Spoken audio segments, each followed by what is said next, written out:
Fake girlfriend said on the phone, "I'm free tonight, my love," and her millionaire boss said, "Marry me now." Hello everyone, please subscribe and turn on the bell to support our channel. It's free and helps us a lot. Where are you watching from? Tell us below. Now, let's get back to our story. The ringing inside the quiet conference room felt too loud, bouncing off glass walls and polished stone floors as Avery Cole pressed her phone to her ear, pretending her voice wasn't trembling. "Yeah, I'm free tonight, my love," she said brightly, overacting the sweet tone the way her best friend Brooke begged her to. She paced the empty room like an actress on a stage, trying not to step on the tape marking where the chairs would be placed for tomorrow's board meeting. "Of course I miss you," she added with a soft laugh that felt painfully fake. Brooke needed this, needed Avery to play the clingy girlfriend, so Brooke's awful blind date would back off for good. Avery was good at helping people, bad at helping herself. That became painfully clear the second she turned and realized she wasn't alone. Ethan Ward, CEO of Ward Enterprises and her temporary boss, stood at the doorway, one hand in his suit pocket, the other holding a stack of files he clearly forgot he came here for. His storm gray eyes locked onto her, not blinking, not moving, watching every word. Avery froze so hard her breath caught in her throat. She hadn't even heard the door open. She hadn't expected anyone on the executive floor at this hour, especially not him. Ethan Ward, whose shoes probably cost more than her monthly rent. Ethan, whose silence in elevators could freeze boiling water.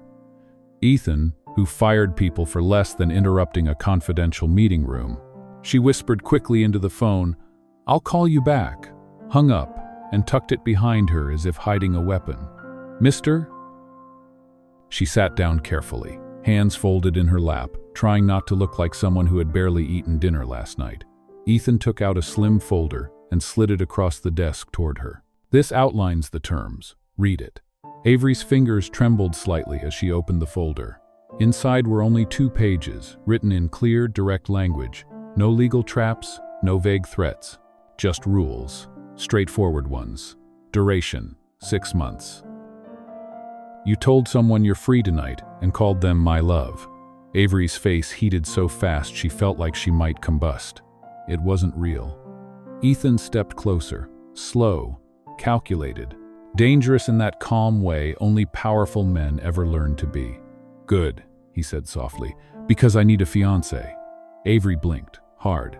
Excuse me." He set the files on the table, leaned one hand beside them, and spoke like he was discussing quarterly profits instead of detonating her sanity. "My father moved up the family shareholders summit. If I walk in single, I lose majority voting rights to my uncle. If I walk in engaged, I keep control of the company." She stared. He didn't smile, didn't blink, didn't breathe, maybe. "So," he said casually, almost impatient, "marry me. Now." Her heart stopped, then raced, then tied itself into 17 knots.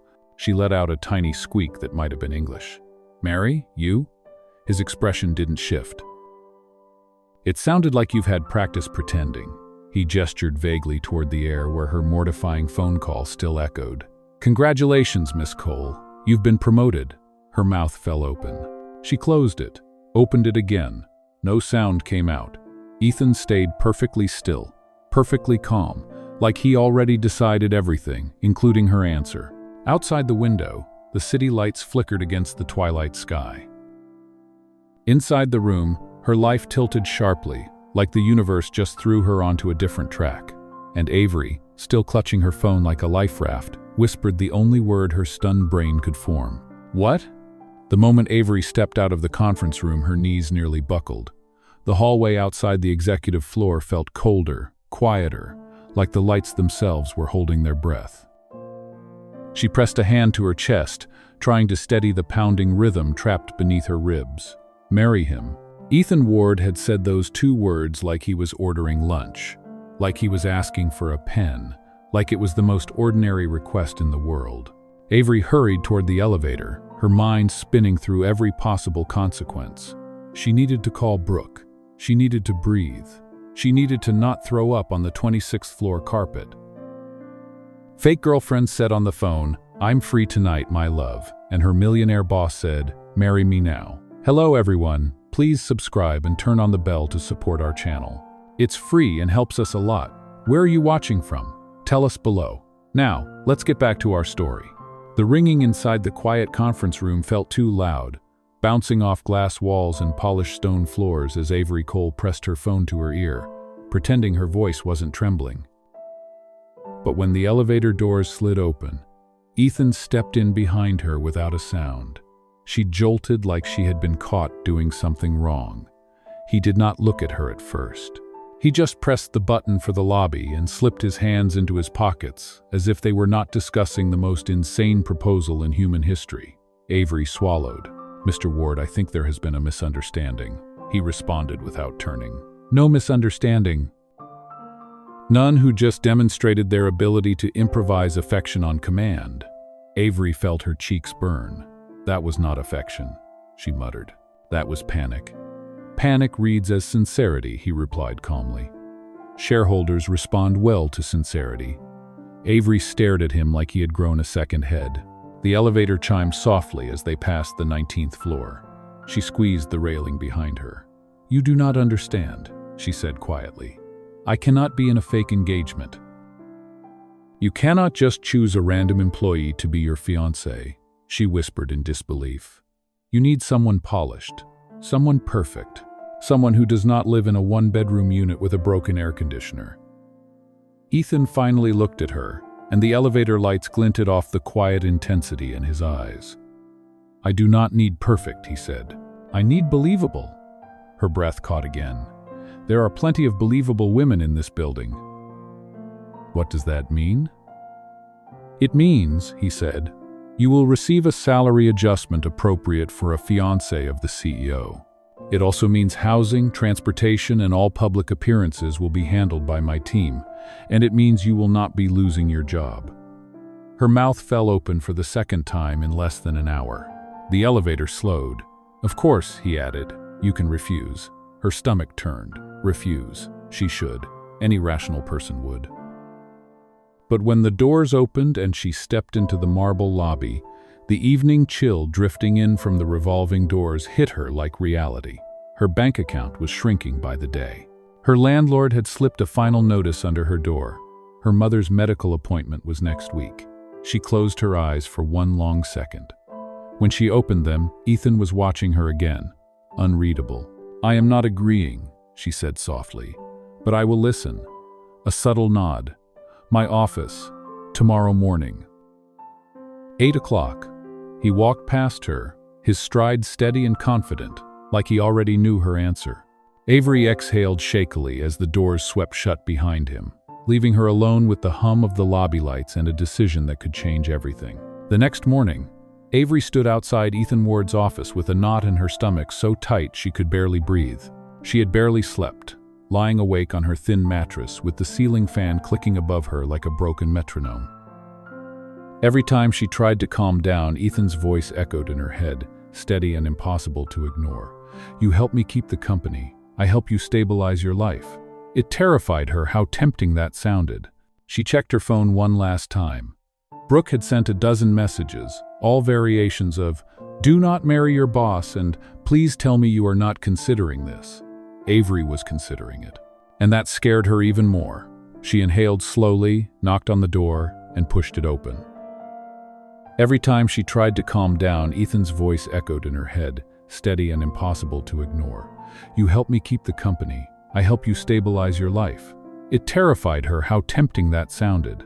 She checked her phone one last time. Brooke had sent a dozen messages, all variations of, "Do not marry your boss," and "Please tell me you are not considering this." Avery was considering it. And that scared her even more. She inhaled slowly, knocked on the door, and pushed it open. She sat down carefully, hands folded in her lap, trying not to look like someone who had barely eaten dinner last night. Ethan took out a slim folder and slid it across the desk toward her. "This outlines the terms. Read it." Avery's fingers trembled slightly as she opened the folder. Inside were only 2 pages, written in clear, direct language. No legal traps, no vague threats. Just rules. Straightforward ones. Duration, 6 months. Appearances required: board summit, family dinner, charity gala, and 2 press events. Boundaries, separate bedrooms, no physical expectations, respect for each other's privacy. Compensation. Temporary salary raise. Company housing.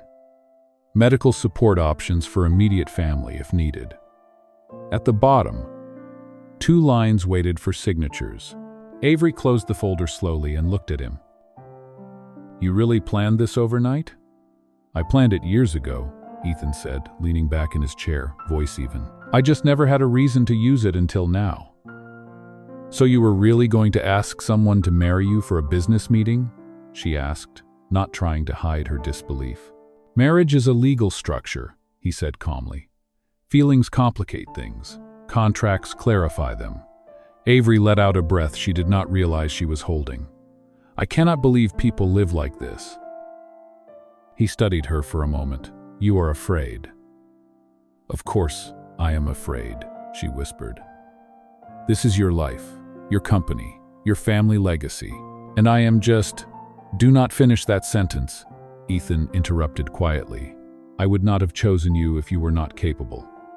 Avery blinked, startled by the rare softness in his tone. "Capable of what?" "Standing beside me," he said simply. The room fell silent. Avery looked down at her hands, then at the neatly typed contract, then back at Ethan's unreadable expression. She did not trust him. She barely trusted herself, but she trusted her mother needed medical care. She trusted her landlord was done giving grace periods. She trusted that she was out of options. Avery took the folder again, not to sign, but to breathe through the weight of what it represented. "If I agree," she said carefully, "I need to know something." Ethan waited. "Why me?" His answer was immediate. "Because you are honest," he said. "Everyone else in this building performs. You do not." Avery felt something shift inside her, fragile but real. For the first time, Ethan Ward did not look like a billionaire CEO. He looked like a man trying not to lose everything he had spent his life building. And she understood, with a quiet ache, that he needed her just as much as she needed a chance to survive. She closed the folder and exhaled. "I will think about it," she whispered. Ethan nodded once. "Take the morning. Come back at noon." Avery rose slowly and walked toward the door, feeling the weight of the decision chasing her like a shadow. She did not know what she was going to choose. She only knew that either way, her life was about to change forever. When noon finally arrived, Avery felt like she had aged an entire decade in 3 hours. She had paced the sidewalk outside the building, sat in a crowded cafe without tasting a single sip of her coffee, and reread the terms of the contract until the letters blurred. Every logical part of her brain screamed that agreeing to a fake engagement with her billionaire boss was insanity. But every real part of her life reminded her that rent, medical bills, and overdue notices were not going away. By the time she stepped back into the glass tower of Ward Enterprises, her hands were cold, and her heartbeat felt like it was pressing against her throat. She took the elevator up, watching numbers climb until her reflection in the steel doors showed a woman who looked more nervous than she wanted to admit. When she reached Ethan's office, she found him standing near the window, his suit jacket buttoned, his expression unreadable, as if he had been carved from the same icy skyline behind him. He turned as soon as she entered. "Your decision?" Avery tightened her grip on the folder she carried. The pages now softened at the edges from her constant handling. "I need 3 things," she said, surprised at how steady her voice sounded. "Then I will agree." Ethan nodded once. "Name them." "First," she said, "my mother's medical bills. I do not want a handout, but I need assurance she will receive the care she needs. It can be structured as an advance on salary if you want. I just need it guaranteed." "Done," Ethan said without hesitation. "Second," Avery continued, "I want transparency. If I am doing this, I am not just a prop. I want to know what I am walking into. The board summit, your family expectations, the way the media might react. All of it." Ethan's jaw flexed slightly. "Agreed." "And third," Avery said, inhaling deeply, "I want to be treated like a human being, not a tool. Respect, boundaries, honesty.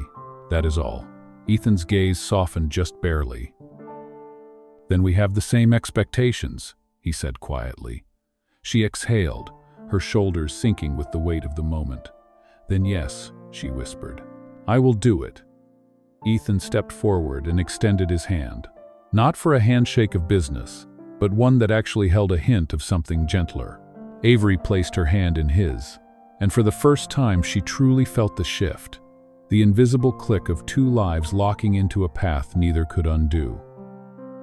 "I will have my assistant begin the transition," Ethan said. "You will move into company housing by tomorrow evening. A stylist will arrive in an hour to begin preparations for your first public appearance." Her eyes widened. "Today?" "The board's summit dinner," Ethan said. "It is not the formal event, but they will expect to see you." Avery's stomach twisted. "I have nothing to wear." "You will?" Ethan said simply. As if summoned by those words, the door opened, and a woman in her 40s stepped in, carrying garment bags longer than Avery's entire paycheck. She introduced herself with a warm smile. "I am Claire, personal styling and etiquette training. You must be Avery. We have a lot to do." Avery blinked. "Etiquette training?" Ethan nodded. "You will be introduced as my fiancé. There are certain expectations." Claire stepped closer, her tone encouraging. "Do not worry, dear. We will start with posture, conversation cues, and how to navigate tonight's dinner without accidentally insulting a billionaire." Avery's eyes grew wide in panic until Claire chuckled. "I am joking, mostly." Ethan watched, his expression unreadable again, but his voice low and steady when he said, "You will be fine." Avery swallowed hard. "I do not feel fine." "You will," Claire said, guiding her gently toward the hallway. "Come on. The sooner we start, the sooner you will feel like you belong in those rooms." And as Avery followed her out, casting one last look at Ethan, she realized the most unsettling truth of all. She did belong in those rooms now. Whether she was ready for it or not, her new life had already begun. Claire moved with efficient purpose, guiding Avery through the executive hallway toward a private suite that had been converted into a temporary styling room. Inside, bright lights illuminated racks of dresses, rows of shoes, cases of cosmetics, and a full-length mirror that felt far too honest for Avery's comfort. Claire handed her a soft silk robe and spoke gently. "Change into this, dear. We need to take your measurements before we choose anything for tonight."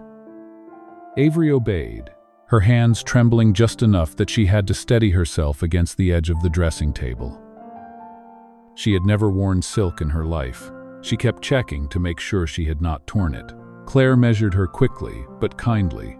Humming to herself like this was simply another day at work. "You have a naturally graceful frame," Claire said. "We will accent that. Nothing flashy, just confident and clean." Avery almost laughed. Confident was the last thing she felt. Claire began selecting dresses, holding up soft neutrals, deep blues, and classic blacks. Finally, she chose a dark navy gown with subtle structure at the waist and smooth lines that fell to the floor. "This one," Claire said. "It is elegant without shouting. It tells a room that you belong there even if you are not speaking." Avery changed into the gown, her breath catching when she saw herself in the mirror. She looked like someone else entirely, someone composed, someone polished, someone who did not flinch at overdue notices or lose sleep over hospital bills. Claire stepped behind her, adjusting the straps and smoothing the fabric. "You are not pretending," Claire whispered. "You are evolving." After makeup and hair, Avery barely recognized the reflection staring back. Her hair fell in soft waves. Her skin glowed under the warm studio lights. Her eyes looked clearer, more determined. For the first time, she wondered if maybe she could fit into Ethan Ward's world, even if it was just for 6 months. Claire stepped back, pleased. "Now we test your walk." Avery practiced stepping across the room in heels that felt like they came from another universe, learning how to shift her weight without wobbling, how to keep her shoulders relaxed, how to glide instead of shuffle. Claire corrected her posture gently. "Head up, shoulders square. You are not waiting for permission to exist in that room. You are entering it as an equal." Avery swallowed, absorbing the words even though they felt foreign. When they returned to Ethan's office, he looked up from his desk, and for the first time since she met him, his expression faltered. Just for a second, just enough for her to notice. "You clean up well," he said, his voice low and almost cautious. Avery lifted her chin. "I feel like I am impersonating someone else." "Good," Ethan replied. "That is the point. Tonight the board will look for weakness. They will not find it." He turned as soon as she entered. "Your decision?" Avery tightened her grip on the folder she carried. The pages now softened at the edges from her constant handling. "I need 3 things," she said, surprised at how steady her voice sounded. "Then I will agree." Ethan nodded once. "Name them." "First," she said, "my mother's medical bills. I do not want a handout, but I need assurance she will receive the care she needs. It can be structured as an advance on salary if you want. Answer questions simply, and do not let anyone convince you that you are not supposed to be there." Avery's voice came out small. "And the story of how we met? We will handle that together," Ethan said. "Follow my lead." Claire clasped her hands with pride. "And smile once in a while, dear. It softens the nerves." Avery slipped the ring onto her finger, feeling its weight settle like a promise and a warning. Everything in her life had been uncertain until this moment. "It sounded like you've had practice pretending." He gestured vaguely toward the air where her mortifying phone call still echoed. "Congratulations, Miss Cole. You've been promoted." Her mouth fell open. She closed it, opened it again. No sound came out. Ethan stayed perfectly still, perfectly calm, like he already decided everything, including her answer. Outside the window, the city lights flickered against the twilight sky. The car ride to the summit dinner felt too quiet, the kind of quiet that pressed against Avery's ears and made her hyper-aware of every breath she took. City lights streaked across the windows as Ethan's driver navigated through downtown, the soft hum of the engine filling the space between them. Avery kept her hands folded in her lap, her fingers brushing the engagement ring that looked far too expensive to be sitting on someone like her. Ethan sat beside her, posture straight, eyes fixed on the passing skyline as if he was rehearsing the night in his head. Avery finally spoke, her voice barely above a whisper. "What exactly are they expecting from me?" Ethan turned slightly, his expression steady, but softer than it had been earlier. "They will test you," he said. "Some subtly, some not at all. They will ask where you grew up, where we met, what I am like outside of work. They want to see if you break." Avery swallowed, her throat dry. "And what am I supposed to say when they try to look through me?" "The truth," Ethan said.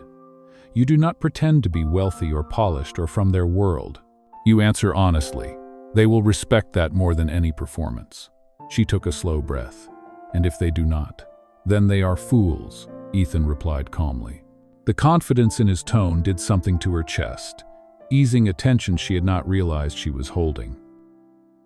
When the car finally pulled up to the hotel hosting the dinner, Avery felt her stomach twist. Cameras flashed near the entrance. People in couture gowns stepped out of luxury cars. She had seen pictures of high-profile gatherings like this, but standing in front of one felt surreal. The driver opened Ethan's door first. Ethan stepped out and offered his hand to Avery. She hesitated only a second before placing her hand in his, stepping onto the pavement as the cold evening air brushed her exposed shoulders. The lobby doors opened automatically as they walked in, and every detail inside sparkled with wealth. Crystal chandeliers, marble floors, gold accents polished so bright they reflected like mirrors. As they entered the main hall, conversations paused. Dozens of board members and corporate elites turned to look at them. Avery felt the weight of every stare. Ethan leaned slightly toward her, his voice low. "Do not look down. You belong here." She nodded, even though her pulse quickened. A woman in her 60s approached first, elegant in a deep emerald gown. She smiled politely, but her eyes scanned Avery with a sharpness that made it clear she was not here to exchange pleasantries. "So," the woman said, "you are the fiancé Ethan has been hiding from us." Avery matched her smile. "I suppose he is not great at sharing good news early." The woman's brows lifted, surprised by Avery's composure. Ethan placed a gentle hand at the small of Avery's back, a gesture that steadied her more than she expected. "Avery has been very busy," he said smoothly. "I thought she deserved some privacy until we were ready." Another man stepped in, holding a glass of wine and giving Avery an evaluating look. "Where did you two meet?" Avery remembered the story they had rehearsed in the car. She answered clearly. "At a community art event downtown, I spilled coffee on his shoes." A few people chuckled. The tension eased just slightly. "And you work in what field, dear?" the man asked. Avery lifted her chin. "I work as an executive assistant. I like keeping things organized." It was simple, honest, the kind of answer no one could twist. Ethan glanced at her with something like approval flickering in his eyes. More questions came, some polite, some sharp, some dripping with disbelief that Ethan Ward would choose someone outside their world. Through all of it, Avery held her ground, answering calmly, meeting their gazes without shrinking. And slowly, the room changed. Not entirely, not all at once, but enough that the stares softened, enough that people stopped whispering behind their hands, enough that Avery felt herself breathing normally again.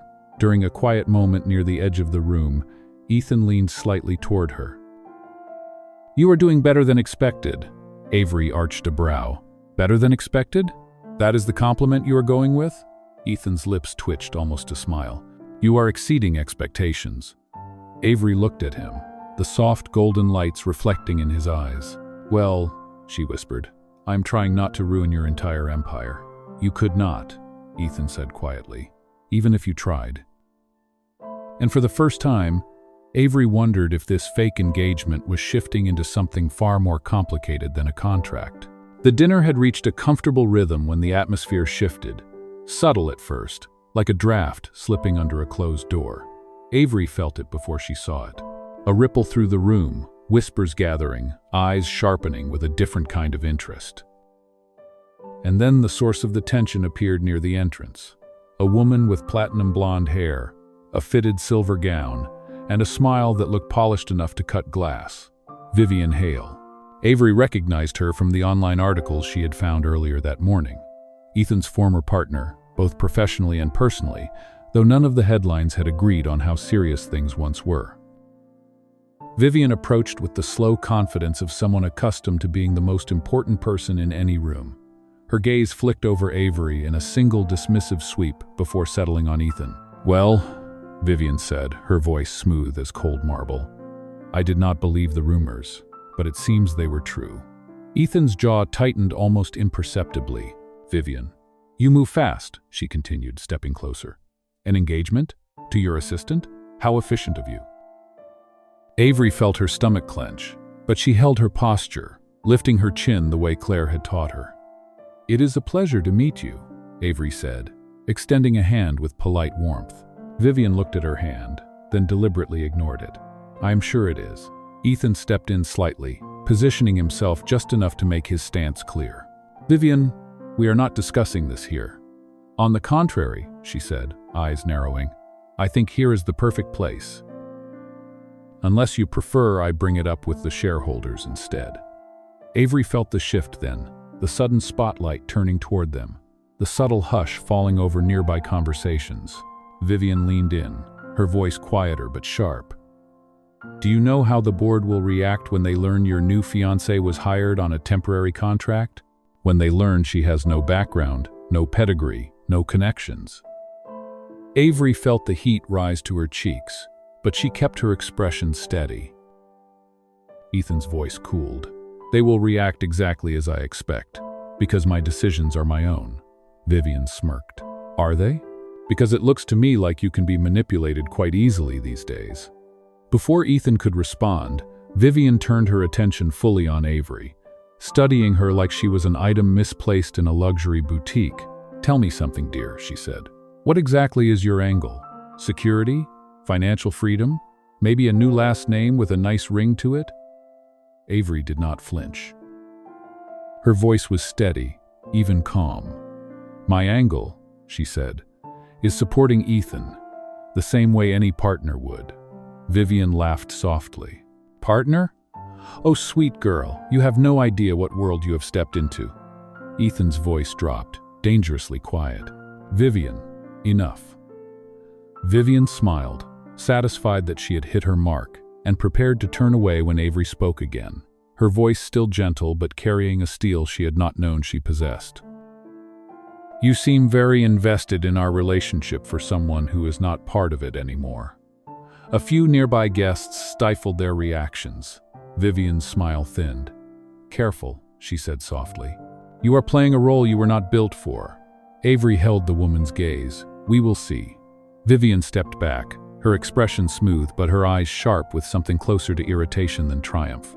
"Enjoy your evening," she said, "while it lasts." She walked away, leaving behind a wake of whispers. Avery inhaled slowly, her hands trembling only a little. Ethan turned to her, his expression unreadable but his eyes holding a flicker of something warm. "You handled that well," Avery exhaled. "I handled it. I would not call it well." "I would," Ethan said softly.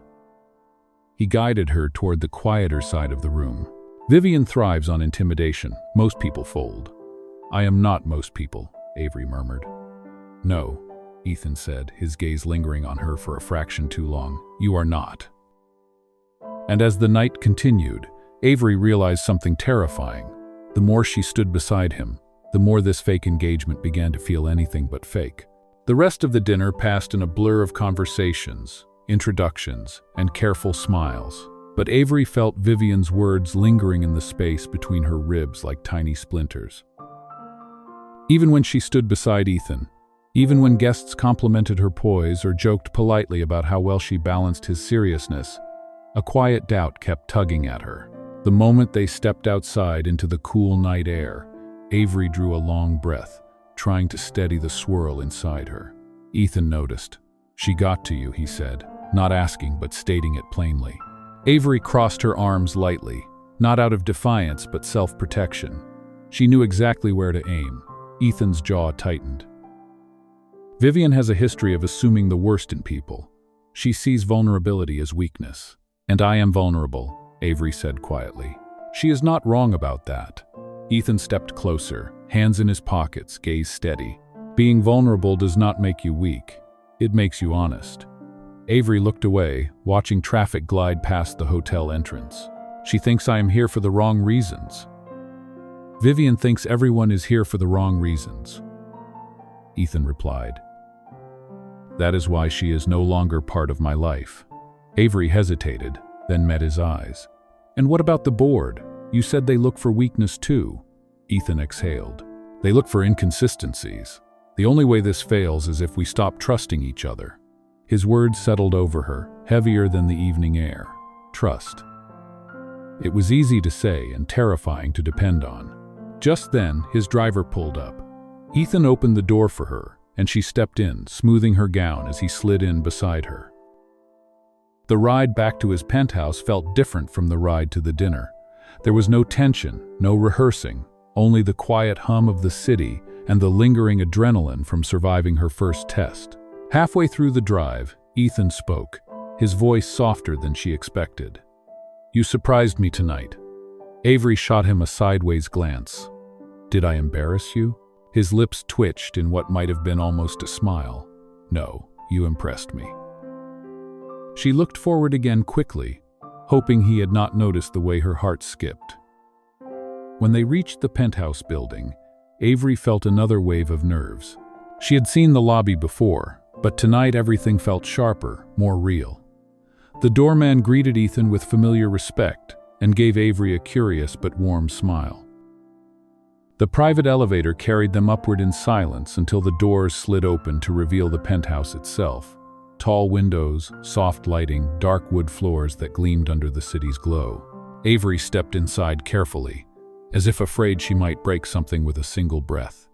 Ethan watched her for a moment, then loosened his tie and set aside his jacket. "We will go over tomorrow's schedule in the morning," he said, "but tonight you should rest." Avery nodded, her fingers brushing the engagement ring unconsciously.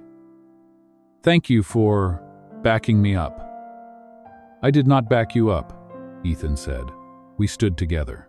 "There is a difference," His words warmed something deep inside her, something she tried not to examine too closely. She walked toward the guest bedroom designated for her, but paused at the hallway. "Ethan?" He looked up. The city lights reflected softly in his eyes. "Yes?" Avery hesitated, then said quietly, "You were right. They did not break me." Ethan's expression softened, the kind of softness he never showed in conference rooms or board meetings. "I knew they would not." Avery managed a small smile. "Good night." "Good night, Avery." She stepped into her room and closed the door gently behind her, leaning against it as the weight of the evening finally settled.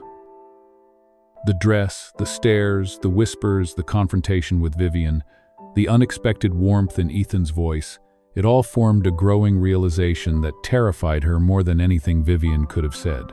This was supposed to be a contract, a role, a temporary arrangement. But somewhere between the handshake and the ring, between the lies they rehearsed and the truths they exchanged, Avery felt something shifting, something real, something she was not supposed to feel at all. The next morning arrived with a gray softness spread across the skyline, the kind of morning that felt like the world was holding its breath. Avery woke early, long before her alarm, her mind replaying fragments of last night. Vivian's icy stare, the board's questions, Ethan's quiet reassurance. She dressed in the simple clothing Claire had prepared for her and stepped into the hallway, expecting to smell coffee or hear movement from Ethan's side of the penthouse. Instead, she found silence. When she reached the kitchen, she saw Ethan already there, standing by the island counter with a folder open in front of him. But something in his posture looked different, stiffer. He glanced up at her, and there was a shadow behind his eyes she had not seen before. Before she could speak, his phone buzzed. He turned the screen toward her. The headline struck her like a punch. Ethan Ward's mysterious fiancé identified, temporary employee with financial struggles. Beneath it were photos of her leaving the dinner with Ethan, her hand on his arm, her ring glinting under the lights. Avery felt a chill crawl up her spine. How did they find out? Ethan's jaw clenched. Vivian, or someone connected to her. She has been waiting for a chance to undermine me. Avery read further. The article listed her student loans, her rental address, even her mother's medical debt. Her breath hitched. They dug into my life, all of it. They always do, Ethan said, voice low. This is what I wanted to prepare you for. This world does not leave room for mistakes. Avery sank into the nearest chair, the weight of it all crashing down. Ethan, this is not just a fake engagement anymore. This affects my mother, my job, everything. Ethan closed the folder gently, walked around the island, and crouched next to her so that they were eye level. Avery, he said quietly, look at me. She forced herself to meet his gaze. You did nothing wrong. This is not your fault, and I will handle it. She shook her head. You should not have to fix problems that come from being associated with me. A flicker of frustration crossed his face, but it was warm, not sharp. Stop saying that. You are not a problem. You are the only person in this entire building who has stood by my side without trying to benefit from it. Avery hesitated, emotion tightening her throat. Then why does it feel like everything I do makes things harder for you? Because, Ethan said softly, you are real, and real things are harder, but they are worth it. She felt her heart twist, caught between fear and something she did not dare name. Ethan stood and extended his hand to her. Come with me. She let him lead her to the living room where morning light spilled across the floor. He took a breath, then reached into his pocket and pulled out the engagement ring box. Avery froze. Ethan, we already have the ring. Not this one, he said, opening the box to reveal a smaller, simpler ring. No spotlight diamond, no headline material, just a polished gold band, elegant and warm. This, he said, is the one that matters. Avery's breath trembled in her chest. Ethan, I know our agreement was built on necessity, he said, his voice steady, even as emotion flickered behind his eyes. But last night, watching you stand with me, watching you take every hit meant for both of us. I realized something. I do not want a contract anymore. I do not want a performance. I want you, without conditions, without timelines, without pretending. Avery stared at him, tears burning at the edges of her vision. This man, who had entered her life wrapped in walls and business logic, was standing before her now without armor, vulnerable, honest. "Ward, I'm so sorry. I didn't know anyone was here. I wasn't doing anything wrong, I swear. It was just—" He raised one finger. She shut up instantly. His eyes traveled not inappropriately, but sharply cataloging her like she was a puzzle he suddenly needed to solve. "Who were you talking to?" His voice was so low she felt it in her spine. "No one. I mean not no one, my friend." "But I wasn't actually. She needed me to look. It's complicated." "It sounded uncomplicated," Ethan said. Ethan let out a breath he had been holding, and for the first time, Avery saw a real smile spread across his face. Not the controlled corporate one. A full, unguarded smile that softened everything about him. He pulled her into his arms, and Avery leaned into him, feeling grounded for the first time in months. Whatever storm waited outside, they would face it together now. Not as a billionaire and his assistant, not as a CEO and a contractual fiancé, but as two people who, against all odds, found something real in the middle of a lie. And as the morning light grew brighter around them, Avery knew one truth with absolute clarity. This was only the beginning of their story. If this story touched you even just a little, hit like so the algorithm knows we still believe in kindness.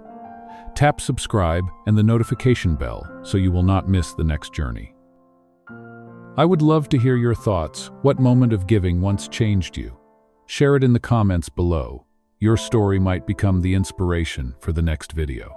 And if you think someone needs to hear this story, please share it with them. Thank you for spending your time here. See you again in the next story.